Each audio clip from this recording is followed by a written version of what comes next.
Bilisan nyo na, Claudio. Kailangan natin puntahan ang lagusan at maisara. Wika ni Padre Jenner. Sa wakas at nakita na din ang lagusan. Dito ko na magagamit ang huli kong alas.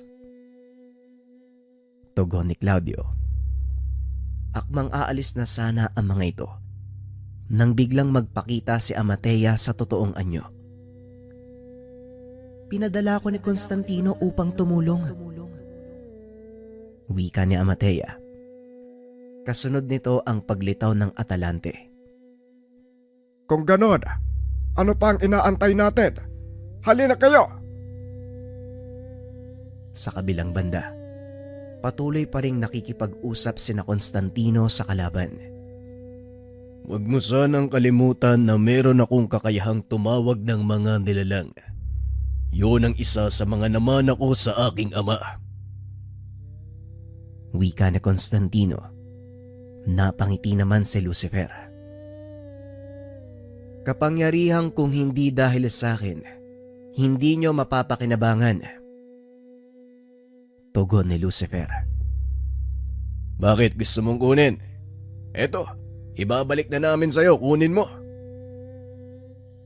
Wika ni Constantino ngunit napaatras si Lucifer.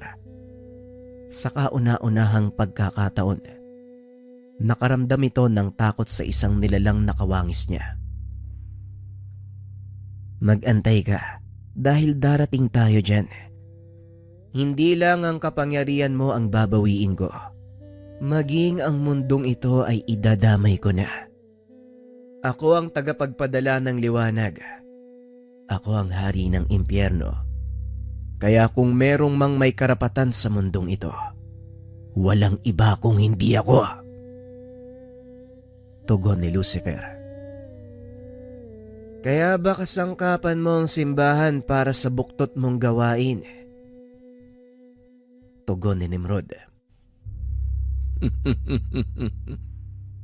Hindi ako nakipagkampiyan sa kanila. Sila mismo ang humiling ng tulong ko. At sino naman ako para tumanggi, hindi ba? Tugon ni Lucifer. Ayon pa dito, simula pa lang ay nakaplano na ang lahat. Kung paanong magwawakas ang sangkatauhan at kung sino ang maghahari sa kalupaan. Alam ko ang tungkol dyan. Itinuro sa amin ang aral ng katekismo, ang aral ng revelasyon. Hindi mo na kailangang ulit-ulitin sa amin yan. Ang sakit sa tenga. Wika ni Constantino. Bigla itong sinampal ni Lucifer. Hindi nakailag ang binata sa atake nito. Aray, at para saan naman yung sampal na yun? Masakit ha? Muling wika ni Constantino habang hinihimas ang muka. Nababagay lang sa iyo ang sampal na yan dahil wala kang respeto. Tugon ni Lucifer. Kung ganon, bakit mo ngayon ginagawa ang lahat ng ito? Ito ba ang totoo mong dahilan, Ama? Tanong ni Samael. Masama bang paminsan-minsan, dalawin ko naman ang aking kaharian dito sa lupa? Tanong ni Lucifer. Ibang klase ka din bumisita, no? Halos magunaw ang mundo. Wika ni Constantino. Mahabang panahon din akong hindi nakalabas ng impyerno. Nakakasawa na ang atungal ng mga kaluluwang pinaparusahan ko sa loob ng milyong taon. Napag-isip-isip ko, pumasyal ng ilang minuto sa mundong ibabaw. Pagpapaliwanag ni Lucifer. Ibang klase ka talaga. Tignan mo ang nangyari. Halos masira ang buong kapaligiran. Bumalik ka na sa pinanggalingan mo. Ha? Inuutusan mo ang tatay mo? Baliw ka ba? Hindi kita inuutusan. Sinasabi ko lang na wala ka ding magagawa kung hindi ang bumalik na lang. O hindi naman kaya, kakalad ka rin kapapasok ng impyerno. Ano ba talagang pinaglalaban nyo dito? Ang mabalik ako sa impyerno? Bakit nyo bang pilit na pinagtatanggol ang sangkatauhan na sinisira din naman ang mundong ginagalawan nyo? Tanong ni Lucifer. Lahat ng nangyayari sa mundo, sang-ayon sa plano ng Amang Maylikha. Maniwala ka o hindi, maging ang pagtapon niya sa iyo sa kailaliman ng lupa, kasama sa plano ng kaligtasan. Bawat nilalang sa mundong ito ay may kanya-kanyang obligasyon. Tugon ni Samael. Hindi mo na kailangang ipaalala sa akin yan, Samael. Simula pa lang, alam ko ang dahilan ng may likha. At hindi mo sinasagot ang katanungan ko. Ano ba ang pinaglalaban mo, Samael? Tanong ni Lucifer. Hindi ako ang dapat mong tanungin tungkol sa bagay na yan, kundi ang dalawa kong anak. Tugon ni Samael. Naupo si Lucifer sa tipak ng natumbang haligi. Ibinaling ang tingin sa kambal. Hindi ko na kailangan pang ulitin ang tanong ko. Sabihin niyo sa akin ang dahilan kung bakit kayo nakikipaglaban. Napangiti si Constantino. Naglakad papunta kay Lucifer habang pinaglalaroan ang asul na apoy sa kanyang kamay. Dalawang bagay ang nakikita kong dahilan kung bakit ginagawa ang bagay na to. Una, para panatiliin ang balanse ng masama at mabuti. Ikalawa, upang pigilan ang kampon mo na makatawid sa mundong ito at magkalat. Gaya ng gagawin ko sa iyo ngayon. Tugon ng binata sabay bato ng hawak na bolang apoy. Mabilis namang nakailag si Lucifer. Tumawa ito ng malakas. Ano bang klaseng dahilan ng meron ka? Bakit pilit ipinagtatanggol ang mga tao laban sa kasamaan? Sila mismo ang nagsasaglak sa kanilang sarili sa ganitong kalagayan. Sila mismo ang gumagawa ng paraan para mapabilang sila sa listahan ng impyerno. Wika ni Lucifer. Laking gulat nito dahil mula naman sa likuran. Lumitaw si Nimrod at sinubukan siyang igapos. Yan mismo ang dahilan kung bakit kami nakikipaglaban. Para ipakita sa tao kung gaano kasama ang magiging lagay nila sa impyerno. Wika ni Nimrod. Sabay hila ng hawak na kadena. Dahilan para humampas si Lucifer sa haligi. Sa kasamaang palad hindi man lang ito nagtamo ng anumang pinsala. Naaaliw ako sa mga kasagutan nyo. Napaghahalataan, wala kayong kamuwang-muwang sa mundong ito. Ito ay malaking palaruan ng mga celestial. Ang mga tao ay pawang laruan ng mga nilalang na gumawa sa kanila. Muling wika ni Lucifer. Hinawakan si Nimrod sa ulo at hinampas sa sahig. Matapos ay napunta ito sa kinaroroonan ni Constantino at muling nagsalita. At ang ginagawa nyo, nagbibigay aliw sa kanila. Yan ang masakit na katotohanan ng istorya ng paglikha. Sinuntok niya si Constantino. Tumalsik papunta sa kinaroroonan ni Nimrod. Marahang tumayo ang kambal at muling sumugod. Hindi ko malaman kung bakit may mga kagaya nyo na patuloy na nagbubulag-bulagan sa mga nangyayari. Pilit na pinapaniwala ang sarili sa isang malaking kasinungalingan. Wika ni Lucifer habang sinasalo ang mga suntok ni Constantino at Nimrod. Kahit anong gawin ng kambal, hindi nila magawang sugatan ang kalaban. Sabay na tumalon palayo ang dalawa para mag-isip ng bagong atake. Walang silbi ang kanilang mga suntok. Sinasalo lang ito ni Lucifer O hindi kaya naman iniilagan? Ano ang susunod nating gagawin, Constantino? Hindi umuobra ang pisikal na atake sa kanya. Kung mahanap ko lang sana ang kainaan ng isang... Wika ni Nimrod. Natigilan ito nang biglang maalala ang isang bagay tungkol sa kalaban.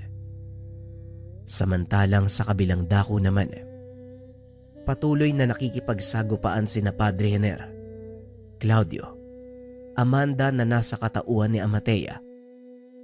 Palapit ang mga ito sa nagbukas sa lagusan mula sa impyerno. Mula naman sa kinaroroonan, tanaw nila ang napakalaking butas. Mahabaging langit, paano natin mapipigilan ang paglabas ng mga nilalang mula sa ganyang kalaking lagusan? Tanong ni Padre Jenner nang makita ang lagusan. Paisa-isang lumalabas ang mga demonyo. Nasa bandang itaas na ng butas ang pangkat ng mga gargoyles sa pangunguna ng kanilang patriarka. Pilit na pinipigilan ng mga ito ang anumang nilalang na lumalabas mula sa butas. Tutulong kami ni Amatea sa mga gargoyles. May ilang mga nilalang ang nakakalagpas. Kailangan nyo silang pigilan bago makarating sa bayan. Wika ni Amanda.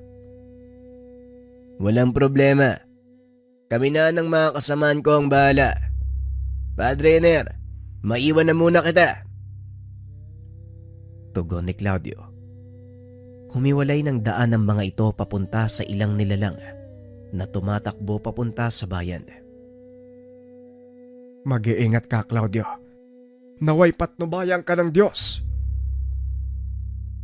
Nang makalapit ng husto sa lagusan, nagsimulang gumawa ng pananggalang ang pare.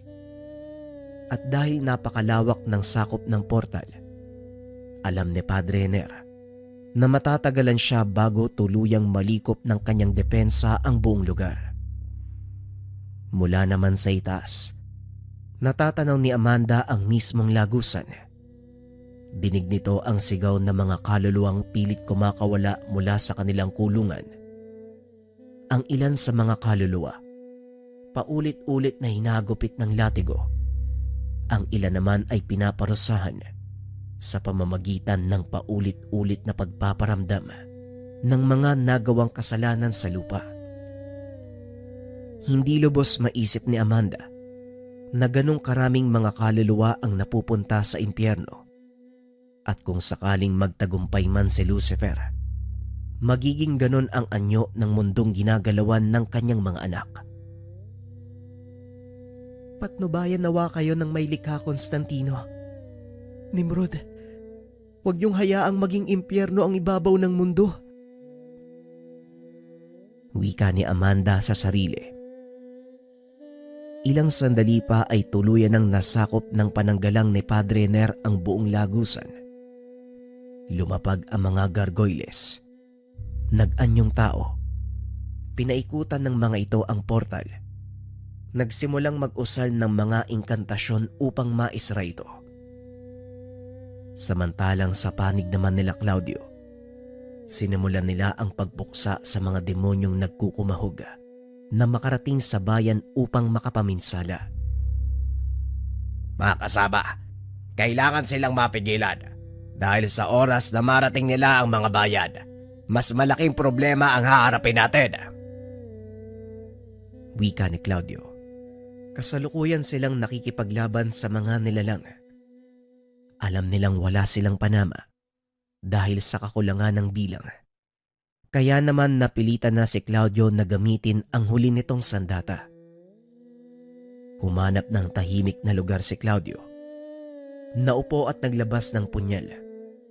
Sinugatan ng kanyang pulso at gamit ang dugo. Nagsagawa ng ritual sa pakikipagkasundo.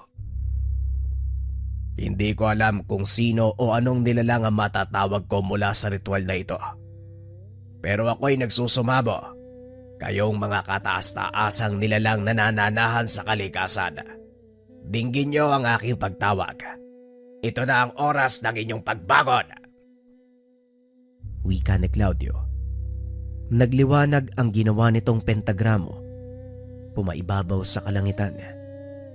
Napalingon si Padre Henner at Amanda nang makita ang malaking haligi ng liwanag. Unti-unti itong lumawak hanggang nagmistulang tanghaling tapat ang kalagitnaan ng madilim na gabi. Naramdaman ni Padre Henner ang marahang paggalaw ng mga halaman sa paligid. Maging ang sanga ng mga puno ay tila kusang kumikilos mula sa mga bato. Naglabasan ang iba't ibang uri ng nilalang na ang katawan ay gawa sa elemento ng lupa. At sa mga puno naman, naglabasan ang mga nilalang na mula naman sa elemento ng kahoy. Maging ang matataas na uri ng engkanto, naglabasan na din mula sa mga lagusang lumilitaw. Ito ang totoong kapangyarihan ni Claudio. Hindi ko lubos sa kalain na ganito kalakas ang kapangyarihan ng kaibigan ni Constantino. Delikado ang ginagawa niya dahil sa oras na hindi sumang-ayon sa kasunduan ng mga nilalang na ito, paniguradong malaking problema na naman ang lilitaw. Wika ni Padre Henner. Anong ibig mong sabihin, Padre? Hindi ba malaking tulong ang paglitaw ng mga elemental? Tanong ni Amanda habang paikot-ikot sa himpapawid. Tama ka, malaking tulong nga ang mga elemental. Ngunit sa oras na hindi maging sapat ang dahilan ng tumawag sa kanila, maaaring malagay sa peligro ang mga tao. Dahil tatangkain ng mga itong sakopin ng mundong ibabaw. Tugon ni Padre Henner. Napansin ni Constantino ang biglaang pagbabago ng daloy ng enerhiya. Nakita ang iba't ibang elemento na nagkalat. Naloko na. Ginamit ni Claudio ang kasunduan. Hindi talaga nag-iisip yung tao na yun eh. Alam niya ang kakalabasan ng ganitong uri ng ritual pero pinagpatuloy pa din niya. Wika ni Constantino. Umasa na lang tayong alam ni Claudio ang gagawin. Isa pa, malaking tulong din para sa atin ang ginawa niya. Maitutuon natin ang pansin sa isang to. Tugon ni Nimrod habang nakatitig kay Lucifer. Anong pinagbubulungan niyo? At saka bakit parang nakikialam ang mga elemental? Akala ko ba, hindi sila pumipili ng papanigan? Magiging masaya ang labang ito. Hindi ko inaasahan na maaaliw ako ng gusto. Wika ni Lucifer. Magpakasaya ka. Ito na ang huli mong pagkakataon na masilayan ng mundong ibabaw. Dahil kakalad ka rin kita papunta sa impyernong pinanggalingan mo. Wika ni Constantino. Napansin ng dalawang wala si Samael sa paligid. Hindi na din maramdaman ang presensya nito. Ayos. Mukhang nadawag ang magaling nating ama. Talagang tumakas sa kalagitnaan ng malaking gulo. Wika ni Nimrod. Hindi tumakas si Samael. Mag-antay ka lang at huwag kang magpapalata. Dahil may binabalak ang isang yun at siguradong matutuwa ka. Tugon ni Constantino. Mukhang nagtitiwala ka na sa tatay natin. O sige, hintayin natin ang gagawin ni Samael. Sa ngayon, kailangan nating tumagal sa labang ito hanggang sa makabalik siya. Wika ni Nimrod. Sabay sugod sa kalaban. Sunod-sunod na pisikal na atake ang ginawa ng kambal. Nagsasalitan ang mga ito sa pagsuntok at pagsipa. Bagaman alam nila na walang magagawa ang ganong uri ng pakikipaglaban, pilit nilang inililihis ang atensyon ni Lucifer para hindi mapansing wala na si Samael. Ngunit hindi rin nagtagal. Naramdaman nito na wala na ang presensya ng prinsipe. Oh, nasan yung magaling yung ama? Mukhang naduwag na yata si Samael. Iniwan kayong dalawa. Wika ni Lucifer. Malamang tama ka. Pero hindi namin kailangan ng tulong niya para pabagsakin ka. Tugon ni Constantino. Isang malakas sa suntok ang sumalubong sa kanilang dalawa ni Nimrod. Kapwa tumalsik sa malayo ang mga ito. Ngunit muli ding tumayo at sumugod. Unti-unti nang nararamdaman ni Nimrod ang pagod. Maging si Constantino, ramdam na ang panghihina ng katawan. Unti-unti na akong nawawala ng lakas, tol. Mukhang hanggang dito na lang talaga tayo. Wika ni Constantino.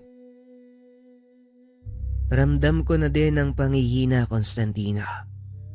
Pero wala tayong magagawa. Kailangan nating pigilan ang isang to. Tugon ni Nimrod. Ano na ang nangyayari sa dalawa kong apo? Mukhang bumabagal yata yung pagkilos nyo. Huwag nyo sabihing susuko na kayo. Sandali lang ha. Medyo napapagod din ako eh. Habang nagpapahinga, mas maganda siguro Makipaglaro muna kayo sa alaga ko. Wika ni Lucifer.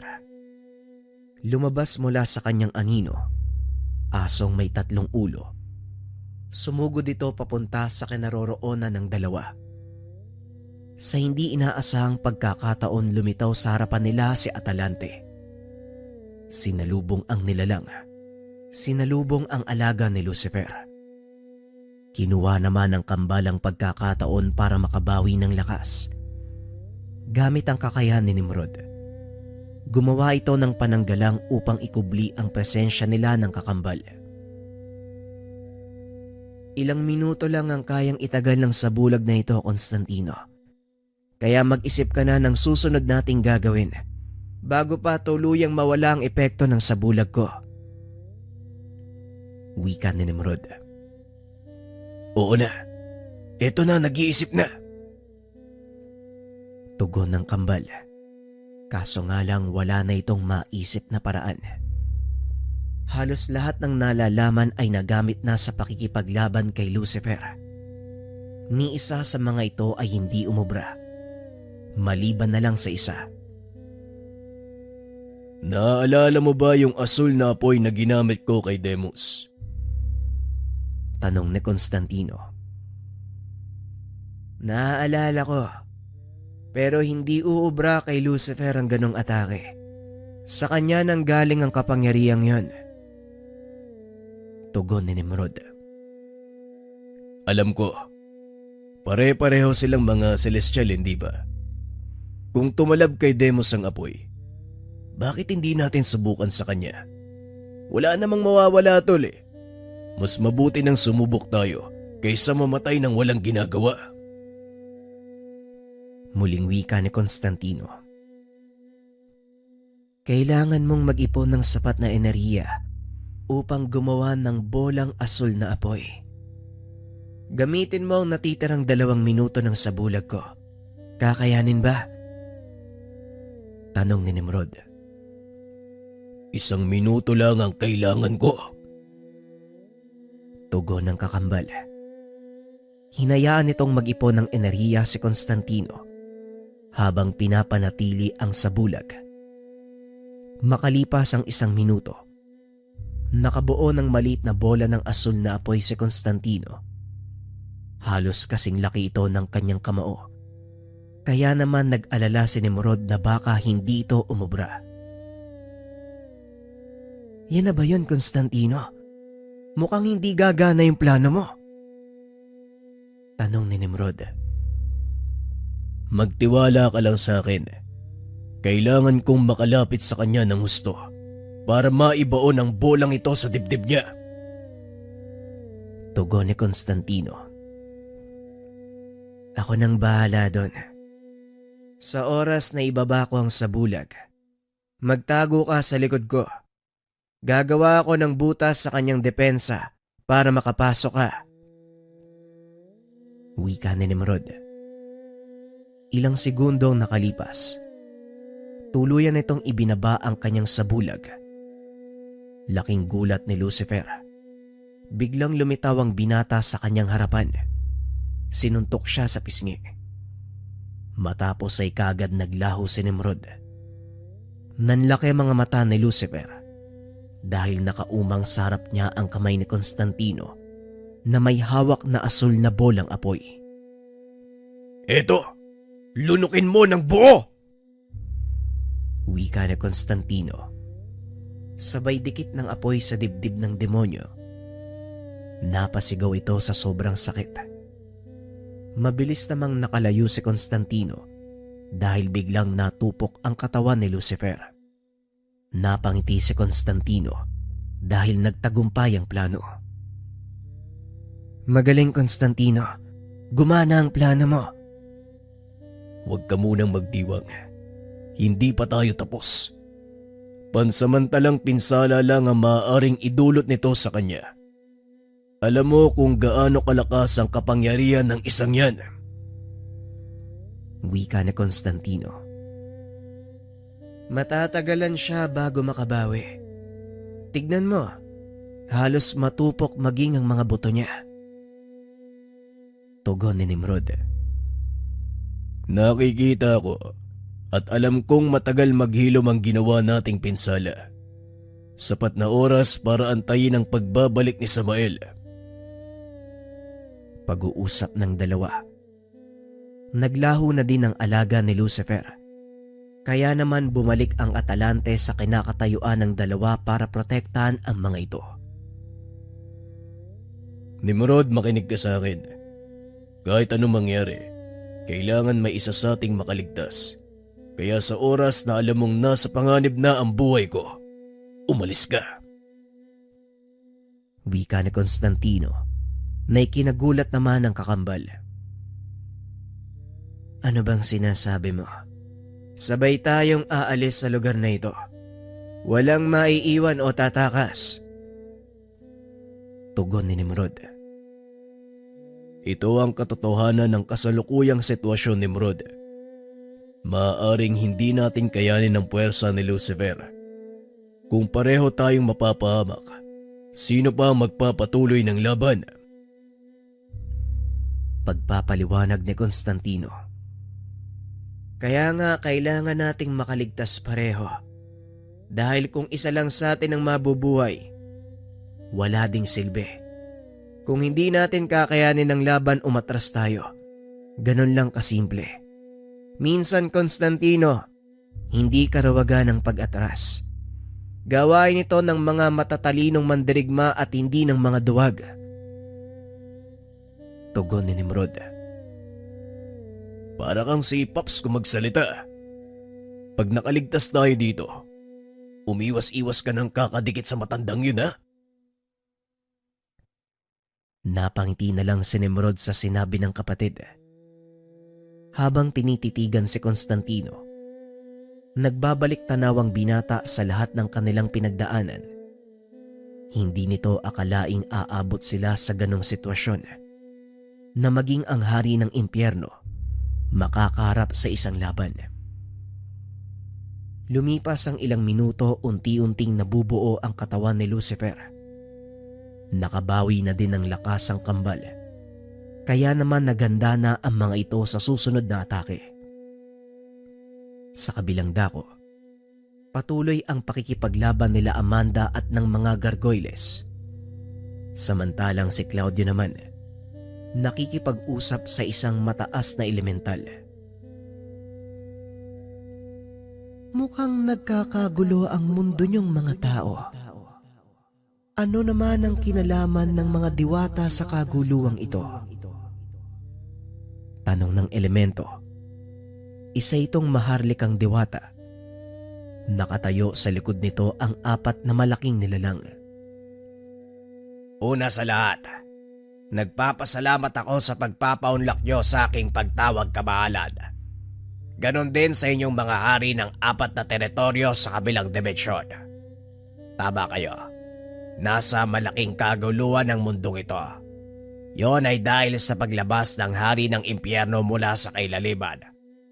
Sa oras na masakop niya ang sanlibutan, maging ang mundong ginagalawan niyo ay maaaring madamay. Masisira ang balanse ng pareho nating mundo. Wika ni Claudio. Kayong mga tao ang may gawa ng gulong ito. Bakit kailangan yung idamay ang mga nananahimik na engkanto? Tanong ng hari ng kanluran. Alam ko, mahal na hari ng kanluran. Kasalanan nito ng mga kalahi kong tao na walang hinangad kung hindi ang magkamit ng kapangyarihan. Kaya nagsusumamo ako sa inyong lahat. Tulungan niyo kami. Pakiusap ni Claudio. Ano naman ang mapapala namin sa pagtulong sa inyo? Una sa lahat, pwede naming ihiwalay ang aming daigdig sa inyong mga tao. Ikalawa, ayaw naming madamay sa gulong ginawa niyo. Wika ng hari ng silangan. Kung tutulong kami, Anong mapapala namin dito? Tanong ng hari ng katimugan. tama ang hari ng timog. Ano ang mapapala namin dito? Gayong kaya naming ihiwalay ang aming mundo sa inyo.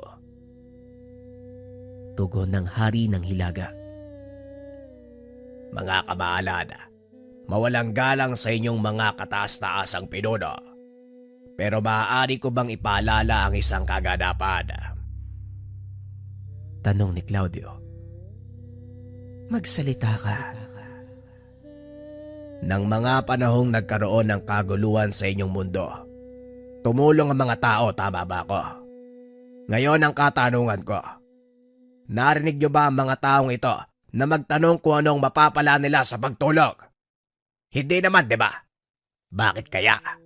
Ikaw higit kanino man sa apat na pinunong kasama mo, Haring Diwata, ang makakasagot sa tanong na yan. Biglang nagkatinginan ang 5 pinuno. Muling ibinaling ang atensyon kay Claudio. Nga pala, kabilin-bilinan ng lolo Gascon ko bago siya mamatay. Nagamitin ko daw ang bagay na ito kung sakaling umabot sa puntong wala na akong pagpipilian. Muling wika ni Claudio habang hawak ang isang gintong balahibo.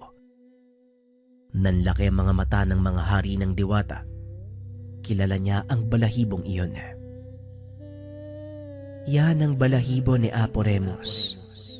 Paanong napunta sa iyo ang sagradong gamit na yan? Tanong ng hari. Gaya ng sinabi ko, ipinagkaloob sa akin ni Lolo Gascon. Ngayon kung ayaw niyong maniwala, mabuti pang gamitin ko na lang to. Itinaas ni Claudio ang kamay na may hawak ng gintong balahibo. Ngunit ang totoo, hindi niya alam kung paano ito gagamitin. Nagsipag-atrasan ang 4 na hari, maliban sa hari ng mga diwata. Pakiusap. Huwag mong tatawagin si Apo Remus. Paniguradong mananagot kami sa kanya. Sige, pumapayag na kaming tulungan ka. Napangiti si Claudio. Naglabas ng punyal at sinugatan ang kanyang palad. Ipinakita sa 4 na hari. Isa-isa din nagsipagsunuran ang mga ito bilang tanda ng pakikiisa sa laban. Madali naman pala kayong kausap eh. Pero salamat, Haring Diwata. Pangako, hindi niyo pagsisisihan ng inyong naging pasya. Wika ni Claudio. Bilisan mo na. Sabihin mo sa amin kung ano ang gagawin. Wika ng hari ng silangan. Kayong mga sentor ang magsisilbing paunang harag. Ang mga tikbalang naman ang siyang magiging suporta mula sa atake sa iyong papawid. Ang mga bungis-ngis ang siyang susugod sa mga kalaban. At ikaw naman, Haring Balaw, ang siyang magiging katuwang ko sa pagpuksa ng mga matataas na uri ng demonyong lalabas sa portal. Paano kaming mga diwata? Ano ang gagawin namin? Kailangan ko ang kakaibang kakayahan nyo sa panggagamot. Pumunta kayo sa dakong iyon. May makikita kayong kambal na nakikipaglaban sa isang malakas na demonyo. Pakiusap. Gamitin nyo ang inyong kapangyarihan upang pagalingin ang anumang pinsala mula sa katawan nila. Kamahalan, ang kambal na yon ang pag-asa naming mga tao. Kaya pakiusap, tulungan nyo sila. Masusunod, Apo ni Gascon. Tayo na mga diwata. Mabilis na umalis ang hukbo ng mga diwata sa lugar. Ang mga naiwang elemental, kanya-kanya din ng puntahan sa kanilang mga pwesto. Mga demonyo pala ang makakalaban natin. Kayong lahat walang magpipigil ng lakas. Pakawalan nyo 100% sa bawat atake. Nagsigawan ang mga tauhan ng hari ng mga sentor. Haring Balaw, marami akong naririnig na magandang bagay tungkol sa'yo. Alam kong likas kang matulungin, kaya nagpapasalamat ako sa pagdating mo. Wika ni Claudio.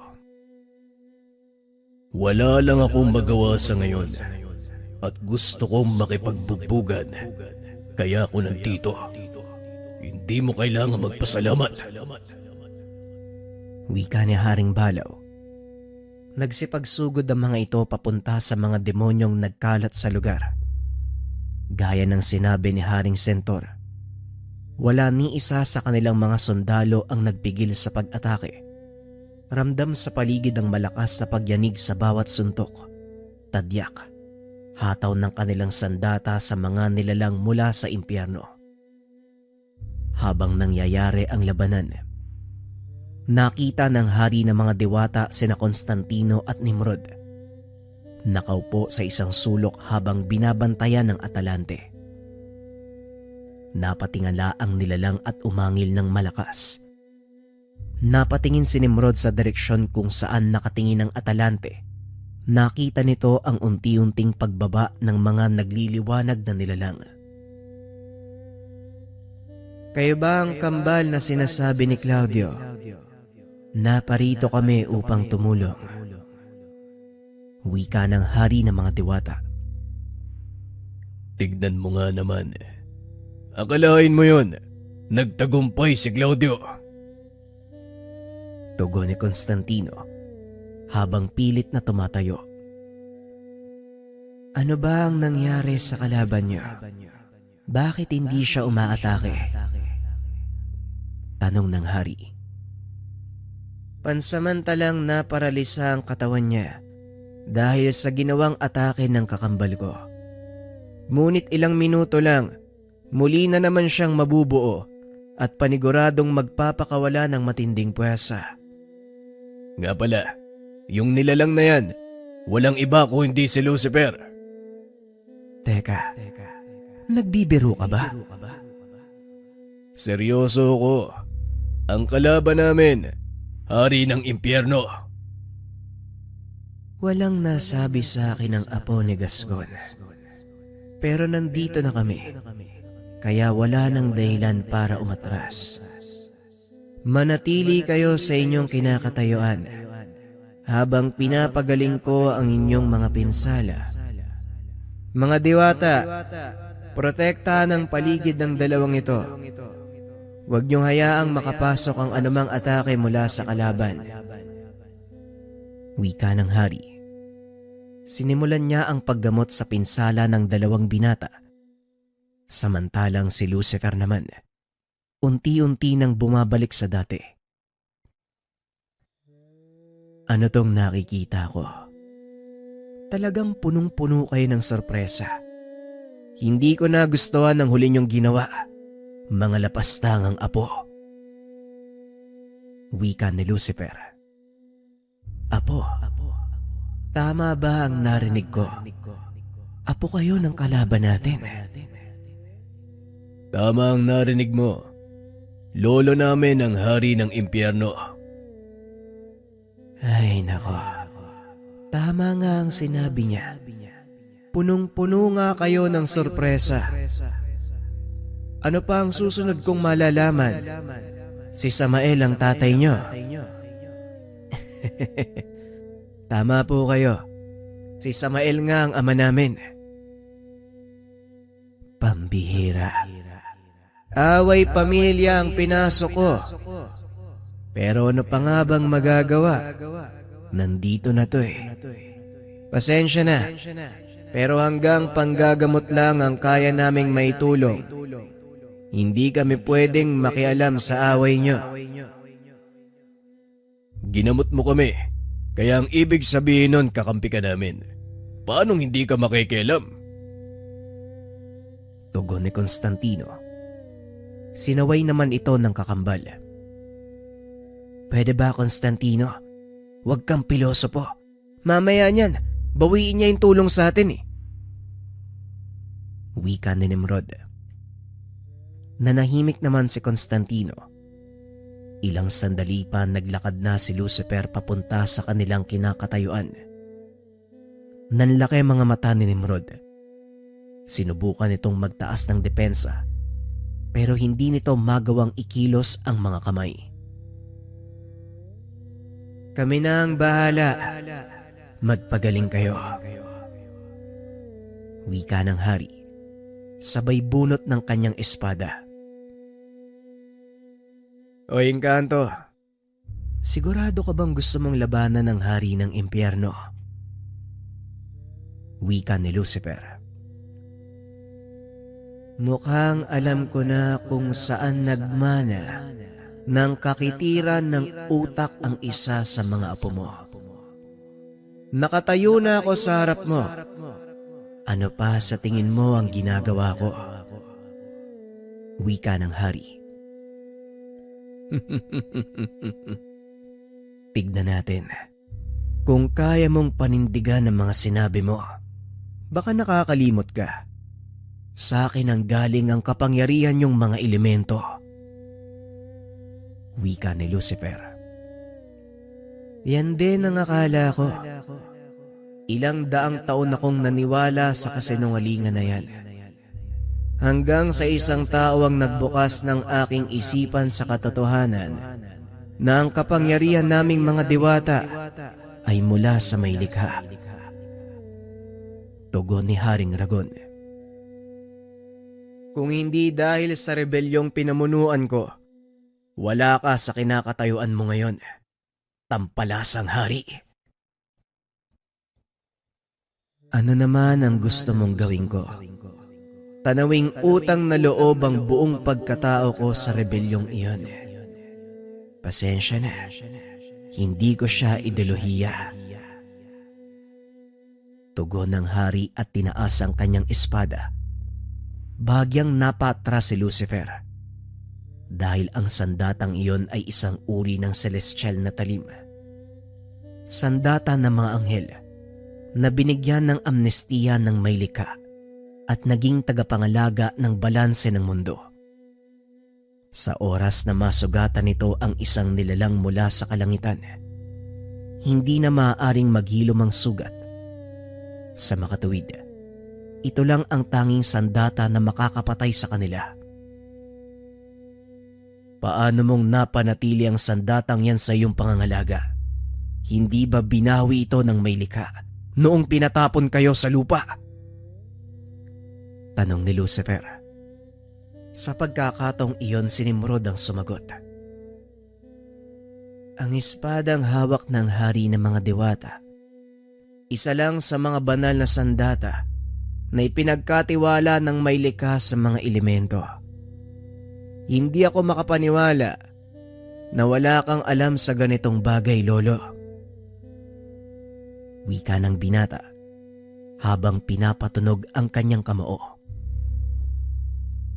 Maayos na ba ang pakiramdam mo, binatang demonyo? Tanong ng hari. Opo, kamahalan. Maayos na at salamat sa tulong niyo. Tugon ni Nimrod. Kung ganon, inihahabilin ko na sa inyo ang labang ito. Gamitin mo ang sandata ko. Ikararangal ng aking angkan na gamitin mo ito laban sa kasamaan. Wika ng hari habang inaabot kay Nimrod ang espada. Sa palagay ko, hindi ako ang dapat tumawak ng sandatang yan kung hindi ang kakambal ko. Tugon ng binata habang nakatingin kay Constantino. Itinarak ng hari ang espada sa lupa at nagsalita. Kung ganon, kunin mo ang espada, binata. Tapos na ang katungkulan naming mga diwata. Nasa kamay niyo ang magiging kapalaran ng sangkatauhan. Wika ng hari. Mukhang naduwag ang hari ng mga diwata. Mabuti na ang ganito. Walang makikialam sa pagdidisiplina ko sa inyo. Naglakad ito papunta sa kinakatayuan nila Constantino, na noon ay walang pakialam sa kanyang mga sinasabi. Sa palagay mo, Nimrod, dadamputin ko pa yung espada? Ibinigay sa atin to eh. Wala naman sigurong masama. Ewan ko lang ha. Pero nagdadalawang isip ako, tol eh. Bilisan mo nang magdesisyon. Andyan na siya oh. Hayaan mo lang yan dyan. Nag-iisip ako eh. Tol, ano ba? Bilisan mo na. Nag-iisip nga. Huwag mo akong kulitin. Tol, nandito na si Lucifer. Dahil sa pangungulit ng kakambal, hinawakan ni Constantino ang espada. Bigla itong binunot. Kasabay nito ang pagpapakawala ng malakas na bugso ng enerhiya. Labis namang ikinagulat ni Lucifer. Tumalsik ito sa malayo at tumama sa malaking bato. Mga walang ya kayo. Talagang sinusubukan nyo ang pasensya ko. Wika nito sabay takbo papunta sa direksyon ng kambal. Dali-dali namang nanakbo si Nimrod. Naiwang nakatitig sa espada ang kakambal. Nagtataka si Constantino dahil napakagaan nito, na halos hindi niya maramdaman sa mga kamayang sandata. Papasagod na ng mga sandaling iyon si Lucifer. Akmang susuntukin na nito ang binata nang biglang iwasiwas si Constantino ang espada. Nagip ng talimangka ng braso ni Lucifer, dahilan para tuluyan itong maputol. Napatingin sa kanya si Constantino. Nagulat dahil sa nangyari. Hindi nito namalayan ang presensya ni Lucifer. Oh, anong nangyari sa'yo? Susugod ka pala. Wika ni Constantino. Sa palagay mo ba laro lang ang lahat ng ito? Hindi ka nagseseryoso. Humanda ka dahil hindi na ako magpipigil pa. Kayo ang nagdala nito sa mundo nyo. Kayo nang walang kwenta mong magulang. Tugon ni Lucifer. Unti-unti itong nagbago ng anyo hanggang sa lumantad ang totoong itsura. Isang demonyong may itim na balat. May itim na pakpakang nilalang na tumambad sa binata. Napatras si Constantino. Unti-unting lumalaki si Lucifer hanggang sa mapatingala na lang si Constantino. Umalis ka na dyan. Bilisan mo! Wika ni Nimrod. Ngunit huli na ang lahat. Inapakan na ito ng kalaban. Nanlumo si Nimrod. Inakala nitong nadurog na ang kakambal. Ngunit biglang napasigaw si Lucifer at inangat ang paa. Nakita ang espadang nakatarak sa kanyang talampakan. Kung sa tingin mo hindi ako nagseseryoso, mali ka. Ganito kami makipaglaban. Lalo na kung alam naming kaya naming talunin ang kalaban. Wika ni Constantino. Nakahinga ng maluwag si Nimrod nang malamang maayos ang kalagayan ng kakambal. Tumalon pa itaas si Constantino. Inundayan ng sunod-sunod na taga ang kalaban. Napatras si Lucifer dahil sa mga sugat na dulot ng espada. Tuloy-tuloy ang ginagawang pag-atake ni Constantino hanggang sa bumagsak sa lupa si Lucifer. Hindi rin ito nagtagal sa anyong higante dahil na rin sa natamong pinsala. Habang nakahiga, itinutok ni Constantino ang espada sa leeg ni Lucifer. Pasensya na, pero hanggang dito na lang ang buhay mo. Tuluyan kang mamamaalam sa mundo at sa kaharian mo. Sa wakas makakalaya na ang mga kaluluwang pinarusahan mo sa impyerno. Wika ni Constantino sabay angat ng espada upang pugutan ng ulo si Lucifer. Laking gulat ng binata. May biglang sumalon ng kanyang mga kamay. Wag, Constantino. Hindi mo siya pwedeng patayin. Wika ni Samael. Huwag mo sabihing naaawa ka sa demonyong ito. Tanong ni Constantino. Hindi sa ganon. May mga bagay na kailangang isaalang-alang. Kailangan maintindihan mo ang lahat. Bitawan mo ang espada. Wika ni Samael. Dahan-dahang binitawan ng binata ang espada. Napatingin ito sa paligid. Anong ginagawa ng mga anghel na yan dito? Tanong ni Constantino habang nakatingin sa 6 na anghel na nakapalibot sa kanila. Ito ang dahilan kung bakit ako biglang nawala. Humiling ako ng tulong mula sa tagapaglikha. Ipinadala niya ang 6 na hukom ng sanlibutan. Sila na ang bahala kay Lucifer. Tugon ni Samael. Pinaliwanag din ito sa binata kung bakit hindi niya maaaring patayin si Lucifer. Ayon kay Samael, hindi maaaring mawala ang hari ng mga impyerno dahil mawawalan ng mamumuno ang nilalang na nakatira dito. At kapag nangyari yun, mawawala ang kaayusan at balanse ng mundo. Maaaring mailigtas nila ang mundo sa kapamakan ngayong araw. Ngunit ang epekto nito, maaaring magtagal ng mahabang panahon.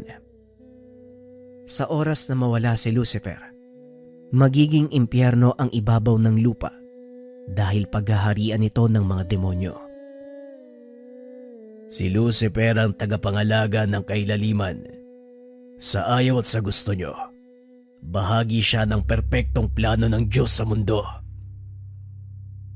Wika ni Samael. Tama si tatay. Ngayon ko lang napagtanto ang lahat, Constantino. Sa oras na patayin natin si Lucifer, sino ang magpapanatili ng kaayusan sa impyerno? At hindi lang yun. Lahat ng mga kaluluwang napaparusahan doon, magkakaroon ng kalayaang bumalik sa mundo ng mga nabubuhay.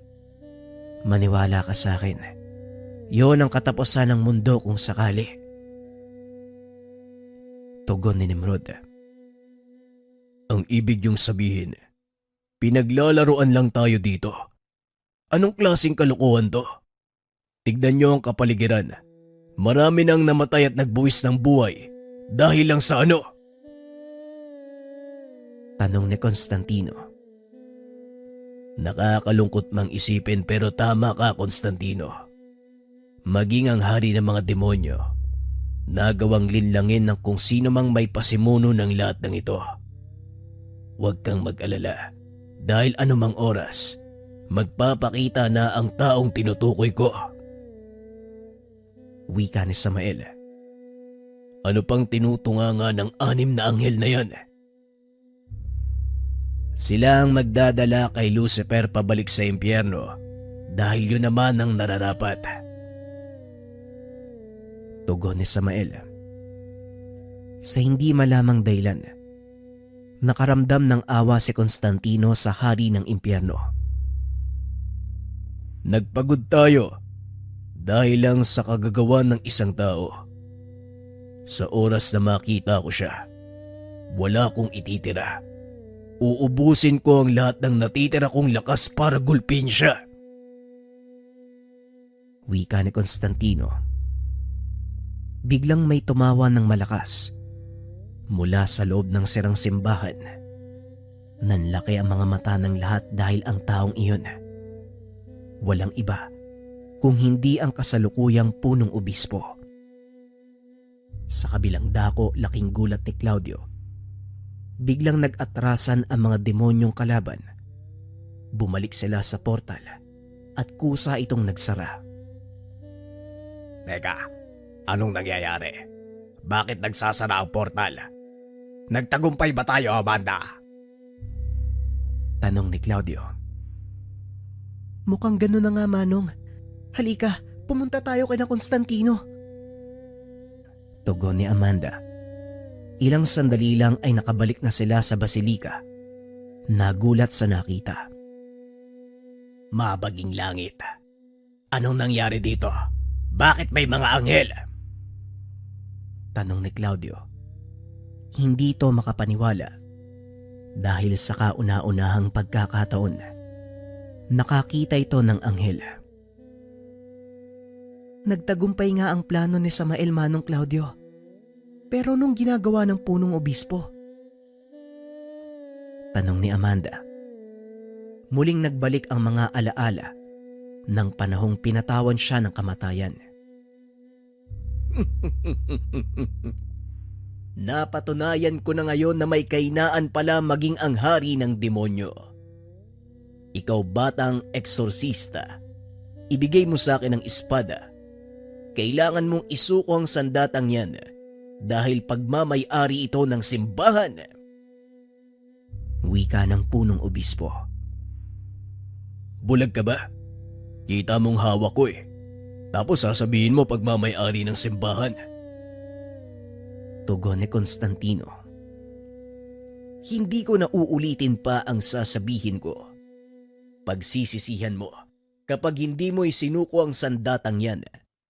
Napapaligiran kayo ng mga paladino. Kaya kung ayaw niyong mapahamak, sundin niyo ang sinasabi ko. Muling wika ng punong obispo. Hindi ko na din uulitin ang sinabi ko. Hindi mangyayari ang gusto mo kung talagang desidido kayong kunin sa akin ang espada. Subukan nyo! Wika ni Constantino. Ang pagsuway sa aking kautusan, direktang pagdedeklara ng digmaan laban sa simbahan. Humanda ka dahil sa ayaw at sa gusto mo'y kukunin ko ang sandatang yan. Muling wika ng punong obispo. Umira lang katigasan ng ulo ni Constantino. Pagdedeklara ng digmaan laban sa simbahan. Wala akong pake. Isa pa, kung sa tingin mo natatakot ako sa mga sinasabi mo, nagkakamali ka.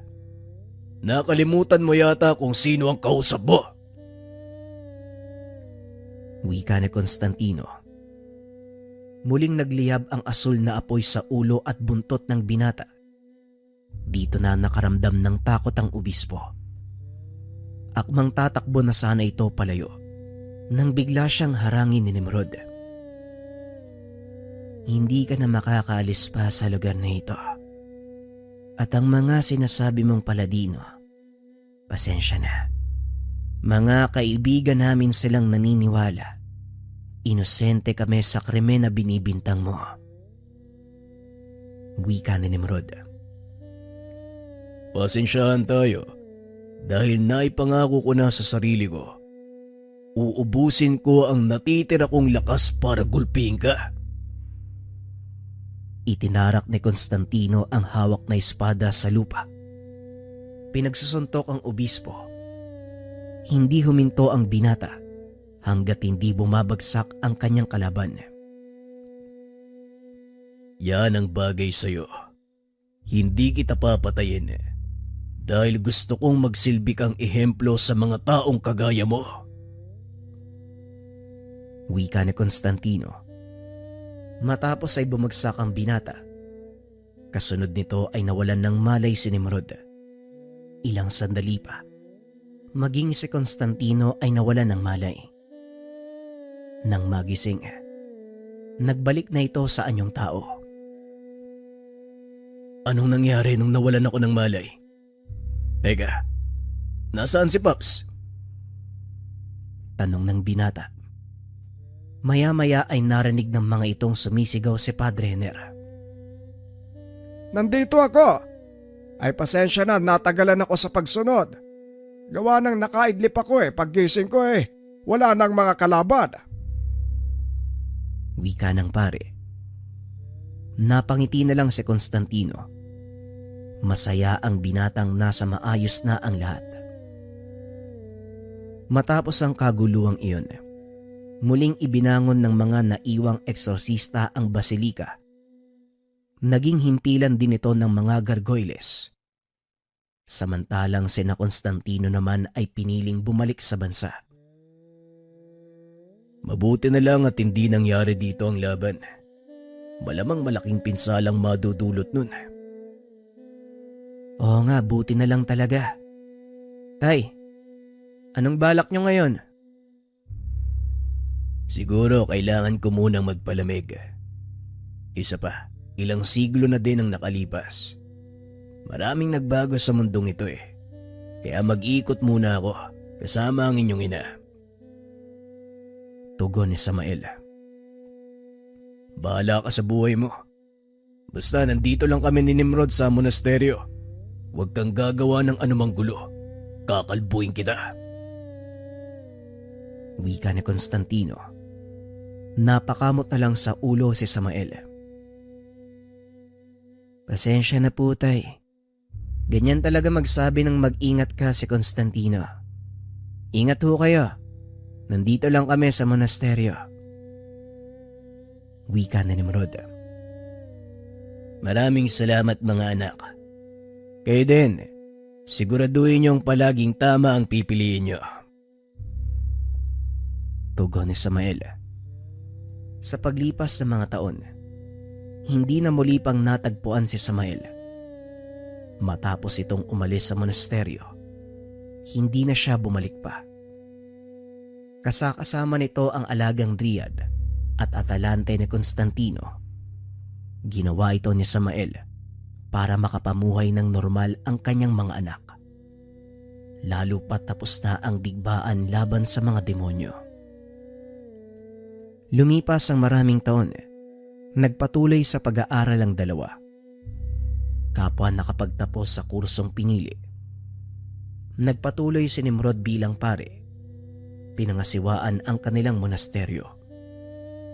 Samantalang si Constantino naman, naglingkod bilang pulis sa kanilang bayan. Ang mga taong nadamay sa Roma, tuluyang nawala ng alaala sa mga nangyari. Sa tuwing bumibisita ang kambal sa lugar, hindi maiwasang maalala ang mga kaganapan nung mga panahong nakaharap nila si Lucifer. Muntik nang magunaw ang mundo nung araw na yun, tol. Mabuti na lang, nagawa ng paraan. Tama ka, Constantino. Pero alam kong hindi pa nagtatapos dito ang laban natin. Kaya nga ako naging pare, dahil alam kong nagkalat pa ang kasamaan sa paligid. Yan din ang nasa isip ko. Kaya nga hindi ko sinuko ang espada ng hari ng mga dewata. Nagpagawa ako ng replika para hindi mahalata. Puro ka talaga kalokohan. Tara, kumain na nga muna tayo. Ikaw ang manlibre ha. Wala akong pere. Alam mo naman ang buhay monasteryo. Pag-uusap ng kambal. Para sa kanila, may tuturing na magandang alaala ang mga naganap. Dahil dito namulat ang kanilang isipan sa katotohanan ng mundo. Walang masama. Walang mabuti. Nasa tao ang desisyon kung ano ang pipiliin. Binigyan tayo ng isip ng Diyos at kalayaang magpasya. Simula pa lang nang ilatag niya sa atin ang dakilang plano ng kaligtasan. Naway nagustuhan ninyo ang kwento ng anak ng demonyo. Maraming salamat sa pakikinig ng ating kwento, mga kabayan. Huwag kayong mag-alala dahil may mga sunod pa tayong kwento dito sa channel. At dahil last episode na ito, Sana mag-comment kayo kung anong masasabi nyo sa kwento ni Constantino. Maraming salamat.